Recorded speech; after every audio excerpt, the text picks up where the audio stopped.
भारत ने चांद पर पहुंचकर इतिहास रच दिया। चंद्रयान-3 के लैंडर ने चांद के दक्षिण ध्रुव पर कदम रखा। ऐसा करने वाला भारत दुनिया का पहला देश बन गया है। चंद्रयान-3 मिशन के तहत चंद्रमा के साउथ पोल पर सॉफ्ट लैंडिंग के बाद इसरो के वैज्ञानिकों का काम और बढ़ेगा।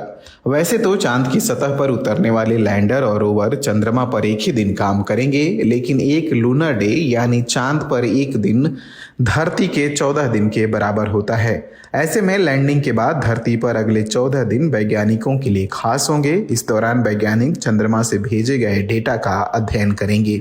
चांद की सतह पर उतरते ही पहले विक्रम लैंडर का साइड पैनल खुलेगा, जिससे रोवर प्रज्ञान के लिए रैंप यानी उतरने के लिए रास्ता बनेगा। चांद की सतह पर उतरने के 4 घंटे के बाद रोवर प्रज्ञान लैंडर से बाहर निकलेगा। प्रज्ञान अपने नेविगेशन कैमरे के जरिए आसपास का माहौल भांपता रहेगा। प्रज्ञान में इसरो का लोगो और तिरंगा लगा हुआ है। जैसे जैसे प्रज्ञान आगे बढ़ेगा, चांद की सतह पर भारतीय तिरंगा और इसरो का लोगो बनता चला जाएगा।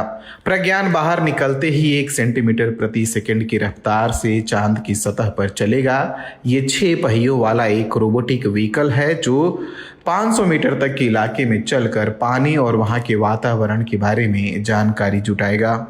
हालांकि इसरो प्रमुख एस सोमनाथ ने टाइम्स ऑफ इंडिया से कहा कि प्रज्ञान कितनी दूरी तय करेगा इस बारे में अभी अंदाजा नहीं लगाया जा सकता है, क्योंकि ये कई चीजों के आधार पर किया जाएगा। अंतरिक्ष यान अक्सर अपने साथ कुछ उपकरण ले जाते हैं जिन्हें पेलोड कहा जाता है। अंतरिक्ष में क्या हो रहा है उसका निरीक्षण और रिकॉर्ड करते हैं। फिर ये जानकारी वैज्ञानिकों के विश्लेषण और अध्ययन के लिए पृथ्वी पर भेजे जाते हैं। चांद पर उतरने वाले लैंडर और रोवर पर भी इस तरह के वैज्ञानिक उपकरण लगे हैं। सोलर पावर से चलने वाले लैंडर और रोवर चांद के बारे में अधिक से अधिक जानकारी जुटाएंगे। तो आखिर किस तरह की जानकारियां जुटाई जाएंगी? लैंडर और रोवर में लगे पेलोड चांद की सतह पर सूरज से आने वाले प्लाज्मा कणों के घनत्व, मात्रा और बदलाव की जांच करेंगे। चांद के सतह की गर्मी यानी तापमान की जांच करेंगे। साथ ही भूकंपीय गतिविधियों का पता लगाएंगे। इसके अलावा चांद के डायनेमिक्स को समझने की कोशिश करेंगे। प्रज्ञान को ऐसे बनाया गया है कि वो चांद की सतह की जानकारी जुटा सके। प्रज्ञान इन जानकारियों को जुटाकर लैंडर तक पहुंचाएगा। चांद की सतह का अध्ययन करने के लिए लैंडर के पास 2 हफ्तों का समय होगा। प्रज्ञान सिर्फ लैंडर से संवाद कर सकता है और ये लैंडर ही होगा जो धरती पर डाटा भेज रहा होगा। हालांकि इसरो का कहना है कि चंद्रयान-2 ऑर्बिटर का भी इस्तेमाल कम्युनिकेशन के लिए किया जा सकता है, क्योंकि चंद्रयान-2 के ऑर्बिटर ने लैंडर से सफलतापूर्वक संवाद किया था।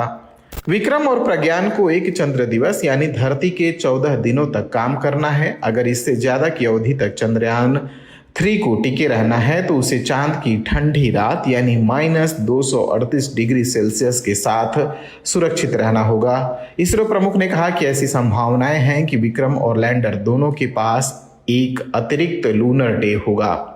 विज्ञान और प्रौद्योगिकी मंत्री जितेंद्र सिंह का कहना है कि हम चांद के दक्षिणी ध्रुव पर इसलिए उतरना चाहते हैं क्योंकि हम उन चीज़ों को खोजना चाहते हैं जो अब तक नहीं खोजी गई। हमें डार्क क्रेटर्स की जो तस्वीरें मिली हैं उससे ये लगता है कि वहाँ पानी है। अगर चंद्रयान-3 को चांद पर पानी होने के और साक्ष्य मिले तब वैज्ञानिक दृष्टि से नए रास्ते खुल सकते हैं।